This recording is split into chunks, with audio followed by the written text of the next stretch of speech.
KPK mengamankan 2 kardus dan 2 koper dokumen dari kantor PDAM Giri Tirta, Gresik, Jawa Timur pada Rabu 7 April 2021 pada malam hari. Kedatangan petugas KPK itu dikonfirmasi oleh Dirut Utama PDAM Giri Tirta, Siti Aminatus Zariah. Ada 4 petugas, 2 laki-laki dan 2 perempuan yang terlihat keluar dari kantor PDAM. Di KPK, Siti diperiksa selama 5 jam. Dia dimintai keterangan 2 perusahaan rekanan PDAM itu. Beginilah kondisi sapi-sapi milik peternak di Indonesia yang terserang wabah penyakit mulut dan kuku atau PMK. Pada mulut sapi mengeluarkan air liur berlebihan dan berbusa, lidah melepuh, kuku dan bagian kaki terdapat luka. Sapi yang positif terinfeksi PMK akan sulit mengunyah makanan dan tidak kuat berdiri lama. Selain itu, badan ternak mengalami demam tinggi hingga 41 derajat Celcius. Jika tidak segera ditangani, penyakit ini bisa menyebabkan kematian pada hewan ternak. Wabah penyakit ini, kini telah menyebar ke 16 provinsi di Indonesia per 22 Mei 2022, dari sebelumnya 15 provinsi. Pemirsa, Jaksa Agung mengumumkan 4 tersangka terkait dugaan korupsi penerbitan izin ekspor CPO dan turunannya periode Januari 2021 hingga Maret 2022. Salah satu tersangka, Dirjen Perdagangan Luar Negeri Kementerian Perdagangan. 3 tersangka lainnya adalah pihak swasta. Teka-teki dalang yang bermain di balik mafia minyak goreng akhirnya terungkap. Setidaknya ada 4 orang yang ditetapkan sebagai tersangka dalam kasus tersebut.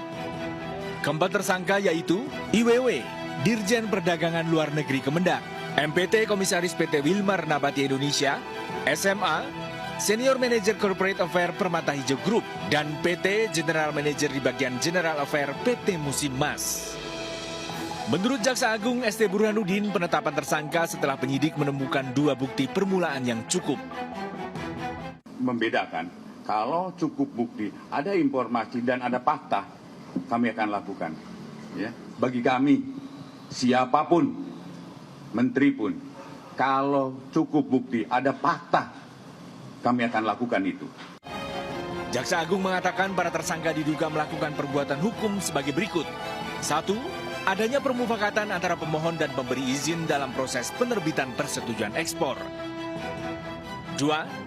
Dikeluarkannya persetujuan ekspor kepada eksportir yang seharusnya ditolak izinnya karena tidak memenuhi syarat, yaitu mendistribusikan CPO atau RBD palm olein tidak sesuai dengan harga penjualan dalam negeri atau DPO, serta tidak mendistribusikan CPO dan RBD palm olein ke dalam negeri sebagaimana kewajiban yang ada dalam DMO, sebesar 20% dari total ekspor.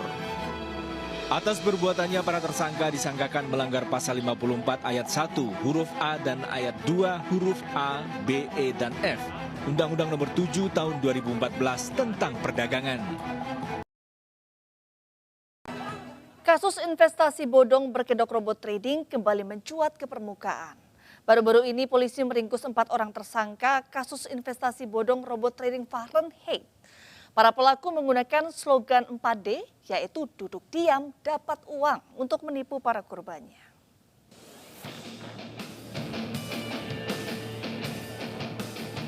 Direktorat Reskrimsus Polda Metro Jaya berhasil meringkus 4 orang tersangka berinisial D, MF, DBJ, dan IR dalam kasus investasi bodong robot trading Fahrenheit di kawasan Taman Anggrek, Jakarta dan Alam Sutra, Tangerang. Robot trading milik FSP Academy Pro yang sudah beroperasi sejak 2019 lalu itu mengiming-imingi para korbannya dengan slogan 4D, yaitu duduk diam, dapat uang, dan dijanjikan akan selalu untung. Dari tangan para tersangka, polisi berhasil menyita 2 buah kendaraan mobil mewah, 2 unit apartemen, uang tunai puluhan juta rupiah, serta barang bukti lainnya. Para member yang menjadi korban menginvestasikan dana pada akun trading Fahrenheit ini dengan mengirimkan dananya dengan cara mentransfer ke rekening milik pelaku atau tersangka dengan inisial D dan mewajibkan untuk para member membeli robot seharga 10% dari dana yang diinvestasikan.